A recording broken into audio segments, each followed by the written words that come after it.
dan harganya juga stabil. Oke, ada beberapa komoditi tadi seperti telur naik menjadi 23, itu memang menjelang Ramadan terjadi kenaikan harga atau gimana tuh Pak? Ya, tadi saya cek ke lima pedagang. Ada yang 22.000, ada yang bahkan 21.000, ada yang 23.000. Memang ada yang 23, ada yang 22, ada yang 21, ada yang 22.500. Memang ini menunjukkan bahwa memang ada beberapa supply yang cukup ya, sehingga mungkin ada beberapa harga yang turun, ada juga yang naik ya. Tapi saya pastikan tadi begitu keliling saya juga tanya ke teman-teman ya, ini relatif masih stabil ya. Dan yang paling penting ada stoknya aman.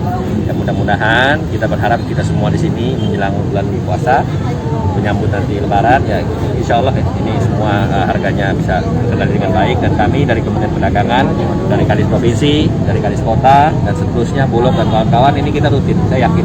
Makanya terima kasih buat Pak Kadis semuanya yang sudah rajin memantau ya, karena yang paling penting adalah kita melihat secara langsung real ya perkembangan di pasar seperti apa. Mengenai minyak goreng gimana nih Pak? Tadi untuk curah banyak yang kosong ya Pak? Tadi saya cek ada. Nah, tadi saya cek di di beberapa penjual, ada yang harganya 14.000, ada yang 14.500. Ya kan, kalau sesuai dengan peraturan kan 14.000 ya. Kami mencoba untuk memastikan memang ini sesuai dengan peraturan ya. Tapi yang paling penting stoknya. Stoknya tadi saya cek ya, Pak Kadis ya, semuanya ada. Nah, ini yang ingin saya tekankan, stok terjamin, stok ada, stok aman. Ya, karena kenapa? Yang paling penting adalah masyarakat dapat membeli yang tersebut.